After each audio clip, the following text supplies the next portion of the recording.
Welcome to the Generational Talk Show, a place where women can learn from each other while pretending to listen to us. I'm your host, Syd Heller. And I'm your other host, Olivia De Laurentiis. Today, we will be talking about bodies changing. Bodies change. And how each generation has had to deal with that. The firsts of going to the OBGYN. getting your period for the first time. Going through menopause. All of that jazz. All things body.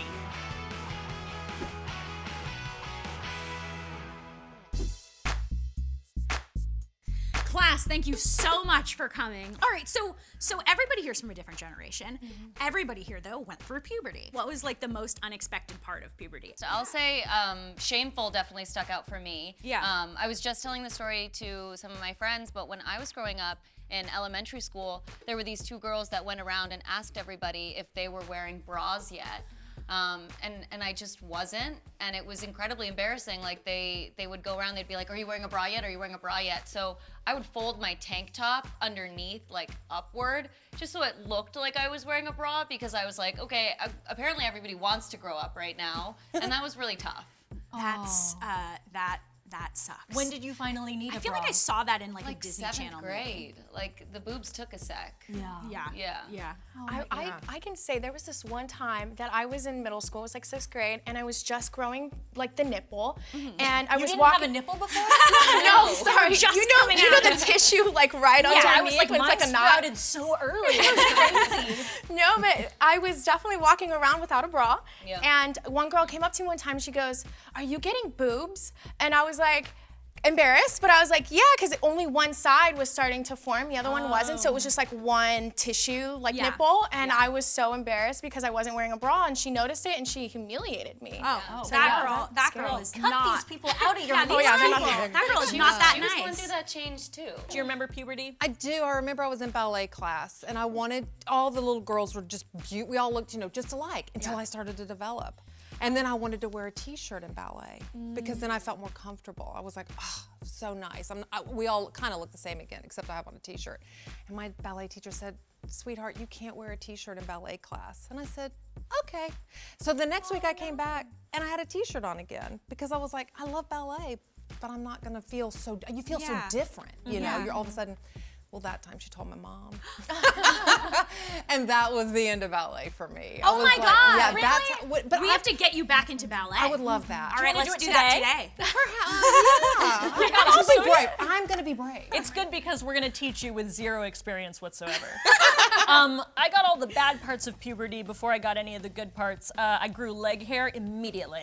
And in Hebrew school, some guy was like, "You have leg hair," and I was like, fuck. And that was like my introduction of like, oh, you're growing up. And then I didn't grow boobs until college, and I kept growing through college. Like I literally looked like a child in high school. Yeah. I was the opposite. I've been this tall since I was like 14. That's so I was funny. 15 and people thought I was 21, 22, 23. That's There's great. some advantages That to is great. Yeah. That is great. especially in my generation. Yeah, absolutely. You know, before they Gina, would, what were you doing? up to. But anyway. So we've all gotten a period here, I believe.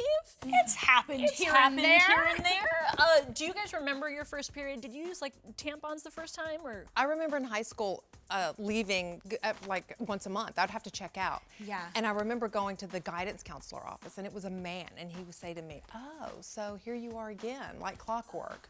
And I was just body shaming falls into that category. Yeah. You're a 14, 15-year-old girl, and all I'm thinking is, I'm about to throw up on your desk. I really have to go, you know? So happens to young girls. You know what's so funny? So not okay. I used to get like such bad cramps. Yeah. And I would go to the school nurse and be Yeah. like, "Can I go home?" And they would be like, "Ugh, maybe." Right. And so I would always ask to go home. And there was one time I like missed a class because I was just laying down, and they were like, "You have to go back to class now, okay? It's not that bad." And I left. And halfway through the class, like I started getting dizzy because I was in so much pain. And I came back and I almost got to the health office and I fainted. Right. And then I woke up and I walked in and apparently I was like sheet white.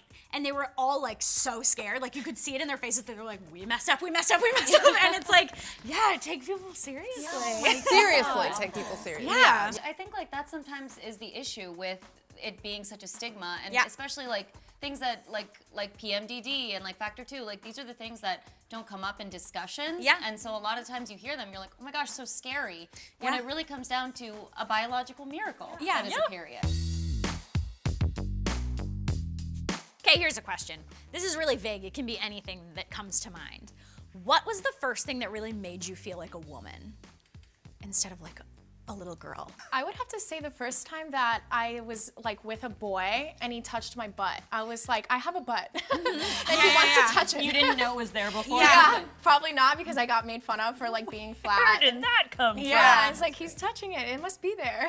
Interesting. Yeah, I was like, I love I'm that. a woman. I have figure. I love that. Well, fun fact, I've been married to my husband for 27 years, but we met, okay, this will date my 55 years, at the Jerry Lewis Telethon. It used to be in the mall. Oh my God. Back in the day, this is late 80s, like late 80s, and that's where I met my now husband. I love that. Yeah, so yeah, I saw him. There was And a you were girl like, there. I'm a woman now. Well, yeah, there was a girl on his show. I'd never seen like a boy. Boys were boys, girls were girls. Yeah. And then I saw him and I was like, wow. Okay, that was the first time I was like, oh, I'm growing up. I This is love fun. that. I Yeah. love that. So actually growing up, I have an older brother, and then I always spent time with him and all of my older guy cousins. So I was way tomboy. When I was a kid, I would always just kind of play video games with them, really dress up like a boy and things like that. And I wouldn't necessarily say it was like a crisis for me, but at some point I was like, okay, like, but also I'm a girl, like maybe I need to start feeling like one. So I remember like I would start to get my nails done and I would kind of start to like buy some jewelry and like, you know, just kind of hang out and connect with my mom. And then I started embracing like, wait, like being like girly is like actually a lot of fun. And it's great kind of putting that out there and expressing your womanhood, because then you get to start claiming things like your period, like changing your bodies and things like that. And you can start to feel comfortable not only in your own body, but also encouraging other women to express themselves. Yeah, and it's so fun to like accept all parts of you that are like, oh, this is my more masculine side. This is my more feminine side. I've got all of it. Totally. When did you feel like a woman? Mine's a weird answer. I've been thinking about it this whole time, and it's a weird answer. But it's, Tell me. It's when I was 16, I went to a film festival in New York, and nobody there knew I was 16, and they all thought I was in college. And for some reason, that over any physical thing made me feel like a woman. I was like, I'm a bad bitch. I got led into a bar I should not have. For some reason, like that made me feel like a woman. How about you? When I must have been like 22, so I guess that's kind of late to feel like a woman. A but little when I was like 22, I was given a rabbit. Named Barbara Streisand. A male rabbit. A male rabbit named Barbara Streisand.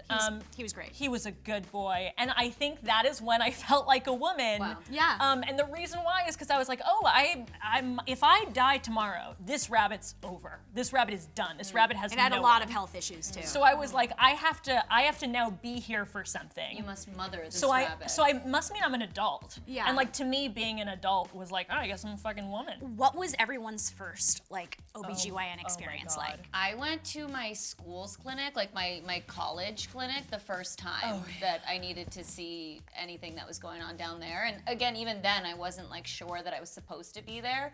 And they were like, oh no, like now that you're 21, like we need to get in there. Yeah. And I was like, okay, great. And I remember doing it like right there. And you know, luckily, I think the woman that was my doctor at the time, like she was making jokes all around, and she was trying to make it like a fun, very like normal experience. And at the same time, I was just like, what's happening? Like, why am I doing this? Is there something wrong? And then if there is, what do I do after that? Yeah. So it's a big, just like, it's a big scary thing, and you want someone there that you can trust, that you can ask questions, and you can also be like, what's going on down there? What do you see? And I feel like it's not always totally clear why we're there. Why in the are first you place. there? Like, Yeah, why am I here? I think I got like so many pap smears before I even knew why I was getting them. I was like, I don't know what this is. I just know I'm supposed to do it. Had no They keep idea. calling me to come in. Yeah, had no idea what it was. Do you guys remember like your first any like female doctor or anything? I don't remember my first time. I know I was very young when I went to see a female doctor because I was doing birth control at like 17. So I know somewhere along the line it was very early, and I didn't know why I had to do this. They're like, you just have to, and as you get older, you're gonna have to do it more. Yeah. But I know more recently now, as I'm getting older and my body is changing, that I'm having to do it a lot more, especially a lot more than I want, just because of I'm so prone to the UTI. So I always have to go get checked out. That's brutal. Yeah, so I'm there a lot more than I want, for sure. That's the thing is, if we talked about stuff like this in a way that's like, it's like anything else. It's like you're gonna go. It's like to the getting your doctor teeth and- cleaned. Yeah, it's like you're gonna get your Checking teeth for cleaned. cavities. Yeah. It's anything else. So many teeth But metaphors instead, from me today. We make it this big thing of like, well, it has to do with your vagina, So and shh. therefore no one can know what it is. I feel like we don't even use that word a lot too. Like Vagina? Yeah. Like I mean, I was babysitting like for a family, and I feel like a lot of times we substitute it for like girl parts or Yeah, like, oh, absolutely. or like your private parts and things like that. But this last family that I was babysitting for, I mean, the mom was just like, is it your vagina? Like, does that hurt? And I remember feeling like, whoa. But then I was like, wait, like, why shouldn't she know that word? Why is that such like a bad word to say out loud? Also, lady parts technically encompasses so much. Oh, like, yeah, there are so many parts you can have to the pain lady all part. in here, and it can still count as lady parts. Like Yeah. there's lady parts here. Like it's a fun word, but it's not specific. So we briefly touched on the idea of a pap test. And all that goes with that psychologically, but what goes with it practically? A pap test, Act 1. Today we're going to tell you the story of a pap test. And what better way to tell that story than an experimental theater production? Interior, doctor's office, day. A doctor knocks at the door. Who is it? It's me, the doctor. Hi, nice to meet you. Hi, I'm Syd. Hi, I'm the doctor. So you're here for your very first ever pap test. I sure am. Well, there's nothing bad about it, so that's good. So it's okay that I'm a little hairy It down has there? nothing to do with anything. Is it gonna hurt? Absolutely not. Okay. All right, here we go. So first you've put on your gown, open in the front, so I can check your boobs for lumps with your consent. You have my consent. All right. No lumps. Perfect. The doctor's gonna do it better than that. in Yeah, real I don't- life. they're not gonna They're not hold just it gonna there. do this. It's gonna be way better in real life. They're gonna but- know what to look for. Yeah. And then you're going to lay down on this big, intimidating bed, but it's not that scary. Oh my God, is this Pottery Barn? Put your feet in the stirrups Oh. and we'll start this test. Bring your butt closer to the edge, as close as possible to the edge. Of course, doctor. Thank you. I'm just gonna go through some of these things. This is what's called a speculum. It is like a car jack for your vagina. The doctor will cover it in lube so nothing hurts. Fun fact, doctors can even warm this up by running it under hot water to make it less of a shock to your body. Why not ask for that? They're gonna slip it in, open up your vagina so they can see your cervix, get a little peep of that. Take a little Q-tip or a cotton swab or something like that. Go in and just get a little sample of your cervix cells. It takes no time at all. They'll take it out, they'll put the sample in a little cup, they'll send it to a lab, And you're then we literally find out if done. you're okay. Yeah, and if you have abnormal cells, If you catch it early, then you caught it early. and that's why you do this. That's why you do it, to catch it early. But in all seriousness, the Pap test checks for cervical cancer. Before the introduction of the Pap screening, cervical cancer was the #1 disease killer of women in the US. And the Pap and HPV test together now provides the best protection for women against cervical cancer and identifies 95% of cervical cancer cases. Get your Pap. You can do it. It's very weird how I feel like a lot of women are kind of expected to infantilize themselves to kind of like, I don't know if it's fit in or be more accepted or be more attractive. It's crazy. So I'm in the fashion industry, Oh, and wow. in Nice. modeling, a lot of times, no matter where you go, you're either too old, even at 25, and I'm 29, so I'm still trying to get at it, and I'm like doing castings, and sometimes you're like, how old are you? And you're like, man, I can only get so much, you know, youth cream or Botox or whatever, Yeah. right? So you're like, at what point is my age, because at one point it was like, maybe I don't look like a woman enough to be in this part, but now it's, oh, now you're just too old. It's like, you look too old. So either way, it's like, you either are not old enough or too old, and you're gonna be shamed for it, especially in the fashion industry. It's like, definitely. you just wanna fit in, you know? Yeah, I think it would be great if we just think along the lines of how men Are treated. which is like as you get older, you become like a hot little mummy. And everything. Which, I mean, that the rise of the MILF has totally The been rise a of the thing, MILF, oh my which God. I love. And that, again, that's when you're my age. Like, I've had a lot of experiences. Yeah. And I'm grateful for them. They have not all been easy or good, but I wouldn't change one of them because that's my story. That's my journey. That's what led me to here. That's what led me to find health coaching that I love, to empower other women, to feel good, to feel healthy, to do things that are so simple. Like, you know, truly drink more water. Truly, it's so good for you. It truly will plump your skin. You know, breathing, 4-7-8 breath. Look it up. So awesome. There's so many things you a could do. 4-7-8 breath. 4-7-8. You Like breathe in pranayama? for 4, hold for 7, out for 8. Will reset your nervous Whoa. system. Yeah, Oh, that's it's a cool. yeah, you can Google it. You can look it up. So many things I didn't know. I didn't know these things when I was younger. I was like, I'm just going to go through this stress and anxiety moment, and I Yeah. have no tools. Yeah, Now I absolutely. have tools. I And love so this that. is why I wouldn't go backwards, because it was hard. Oh, yeah. I mean, yeah, it's hard. I mean, we're all doing great here, It's like, totally right? gotten- But times can be, moments are hard in life. Like growing up, like I feel like emotionally it's only gotten easier for me. Like I feel Good. like it was so hard when you're younger, and then the older Yeah. you get, you're like, I'm gonna be You here chill for a a second. little like bit. I, And you I learn don't need techniques. to panic. I think when you have that kind of perspective, it's wonderful because you start to realize, and this is something that I think what we were talking about in the beginning, like the double-edged sword. It's like you really can't win sometimes because society really follows those trends. Like Yeah. right now, it's like mommy, and Yeah. and whatever it now conforms to, it's like we're all going to be trying to chase that. There's literally a price tag on being female, so that Totally, sucks. totally. It's absolutely ridiculous. I mean, the fact is that it starts early on with when we get our period. You know, the first thing, obviously, like luckily and hopefully we have, the resources to be able to have like pads and tampons around the house. But eventually, you're gonna be the one who has to go to CVS and be like, oh, $10 for tampons? Like, that's not cheap, and it's No. and I don't understand why there is a price tag behind it in the first place. I mean, we were saying this earlier. Do you have to bring your own toilet paper roll Yeah. into the bathroom? Absolutely not. So why And if should you have do, to, you're weird. You're exactly, considered weird. Exactly. Like what kind of person expects that? I believe there is a tax. A pink tax. A pink tax. Yep. There certainly is. Yeah, there certainly is. There's a tax it's on feminine products. Slightly bigger tax on feminine products. Yeah, and I know you guys were saying this earlier as well. It's not on erectile dysfunction, like Oh, pills, there's medicine, no all blue of that tax. stuff. Oh, nerd. Oh no. Yeah. Dang. It's ridiculous. I mean, now luckily, a lot of conversations are being had, and there are a lot of organizations out there that are trying to change that are trying to normalize that, and especially on college campuses, Yeah. in public schools, just trying to normalizing by putting just a basket in there. Also, like, why is like, that 25 cents? people experiencing homelessness, like What they are they still doing? get periods. Leaking through their pants. Why is nobody my like God. making that a big priority? That should to, be like, a help? big thing. I'll take it one step further Yeah. and say there are countries out Yeah. there that discussions aren't even being had, and the stigma lives on there. So there are women in villages that are using rags or some use sticks. No,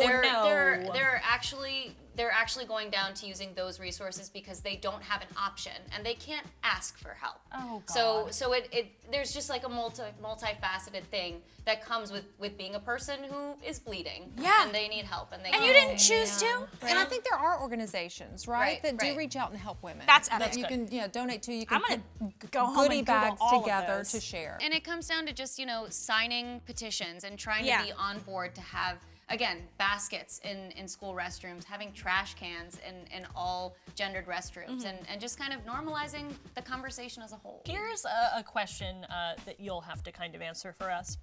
What are some of the unexpected joys of menopause, and how do you keep your sex life exciting post-menopause? Oh, good question. So some of the unexpected joys, again, are not buying the tampons. Yeah. Not having to schedule vacations. Yep. Experience flying from Florida to California. In between that hour of catching planes, I had to run to the bathroom 5 times, which I think we've all been there. These are the unexpected joys. I don't have to worry about that anymore. I love it. Not scheduling vacations, not scheduling sex. Big tip, bubble baths are just my place to like decompress. I love that. Bubble bath with your loved one. I love that. Yeah, I mean, 2-hour baths, they're just, and then the first hour you can talk about stuff, work, kids, family, dogs, parents, whatever. And then the second hour, so you've talked, you've gotten it all out. Different than over dinner. Sometimes there's a lot going on over dinner. You just can't go to dinner. Get in the bubble bath. It's warm. It's I love just that. lovely. And then the second hour is for you. And it's love just that. about you and connecting and reconnecting.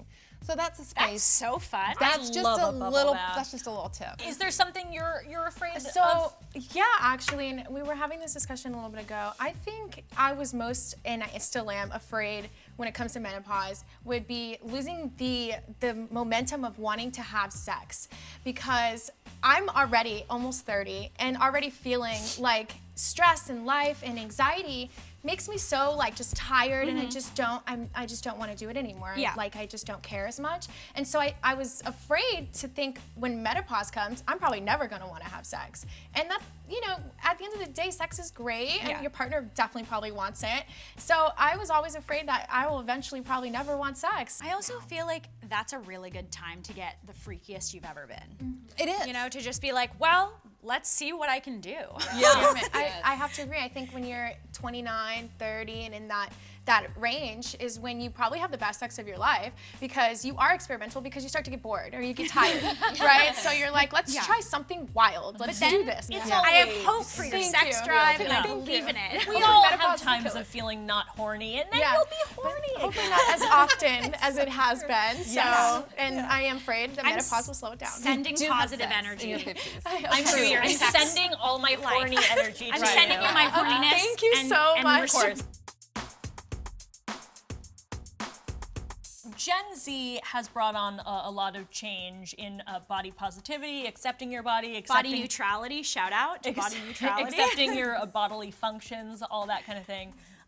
What's another change you'd like to see implemented in For the future generations? kids whose bodies are gonna change. Probably more of a vocal aspect and normalizing vocal conversations on the word vagina or period. I have my period, God forbid that you can't say that. So I definitely hope that the next generation gets a little bit more comfortable speaking on some of these topics and using the vocabulary that fits perfectly with that, and not being afraid to do that. Yeah, that's really great. Not dancing around it. I always Yeah. used to say I'm hormonally challenged instead of PMS. Oh yeah, what was this? Like my Aunt Flo is coming. Oh to my the- God, yeah, what Shut is- up, no. girl? I You're used- on your period. I used to always say, and I still to this day say, it's that time of the month. Right.